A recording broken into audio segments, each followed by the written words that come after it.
saya akan mereview sebuah novel berjudul Angin Bersyair karya Andre Laksana. Angin Bersyair mengisahkan kisah sepi milik Sukma yang menjalin hubungan terlarang dengan Kif, bosnya yang sudah memiliki istri. Kif sanggup memenuhi segala kehidupan Sukma, kecuali satu, yaitu pernikahan. Bercerita tentang perjalanan Sukma ke Bali dengan hanya berbekal secari kertas yang diberikan oleh Kif kekasihnya. Secari kertas tersebut membawa Sukma ke Ubud, membuatnya bertemu Bukadek, Raka, dan Nawang, orang yang perlahan mengubah hidupnya, yang membawanya menelusuri sejarah Ubud. Raka seorang pelukis sekaligus dosen seni rupa yang membuatnya kembali menemukan cinta dan merasa dicintai, hingga pada akhirnya dia sanggup melepas cintanya kepada Kif. Dan Nawang yang mencintai Raka dalam diam. Di Ubud, ternyata kekasihnya memberinya sebidang tanah yang luas sebagai hadiah ulang tahunnya. Dan di tanah yang masih berbentuk sawah tersebut, Sukma yang memangnya seorang arsitek diminta Kif untuk menggambarkan rumah impian yang kelak akan dibangun oleh Kif untuknya. Jenuh menjadi simpanan Kif yang sudah beristri, lelah dengan hubungan yang tanpa harapan, Sukma bangkit dari jeratan yang selama ini mengekang batinnya. Ia memutuskan hubungannya dengan Kif dan mengembalikan semua pemberian Kif, termasuk tanah di Ubud yang menjadi hadiah ulang tahunnya. Sukma mencoba memulai hidup baru, menyewa bungalau.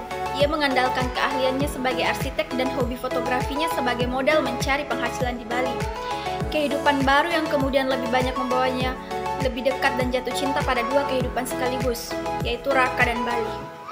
Demi perasaan cinta ini, Sukma banyak belajar mengenai sejarah Bali, mempelajari kebudayaan dan tariannya hingga cara beribadah umat Hindu.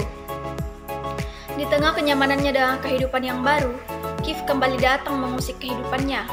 Dengan segala kearogannya, Kif akan membangun hotel berbintang di tanah sawah yang dulu hendak diberikan kepada Sukma. Sekuat tenaga, dibantu Raka, Sukma mempertahankan sawah tersebut demi menjaga keindahan alam Ubud dan keberlangsungan hidup Ibu Kadek, sang pemilik tanah. Konflik tidak selesai sampai di sana. Setelah berhasil mempertahankan tanah tersebut dari Kif, Sukma menyadari sebuah fakta yang menyentak hatinya. Nawang, sang gadis pendiam yang selama ini memperkenalkannya pada dunia yang hening, ternyata menyimpan perasaan yang mendalam kepada Raka. Kenyataan itu membuat Sukma kian menyadari posisinya. Dengan kesadaran penuh dan hati yang besar, ia kemudian memilih meninggalkan kehidupan Bali dan mengembalikan Raka sepenuhnya kepada Nawang. Betapa kisah cinta Sukma penuh liku seperti itu.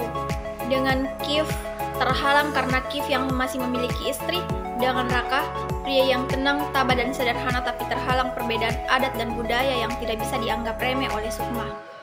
Selain menceritakan kisah cinta Sukma, novel ini juga merincikan detail sejarah, budaya, dan keindahan Ubud. Penulis sepertinya terlena sendiri dengan Ubud dan Bali yang dijadikannya setting dalam novelnya. Alih-alih ingin mendeskripsikan setting dengan mendetail, Andre malah menyurutkan plot dalam jalan cerita dalam novel ini dan membuat bab-bab pertengahan novel ini menjadi rancu. Hal yang paling menarik dari novel ini adalah diksi-diksinya yang puitis. Sepanjang halaman, pembaca akan menikmati penggalan-penggalan kalimat yang puitis dan tumpah ruah dan berserakan di tiap lembarannya. Demikianlah review novel Angin Bersyair karya Andre Laksana.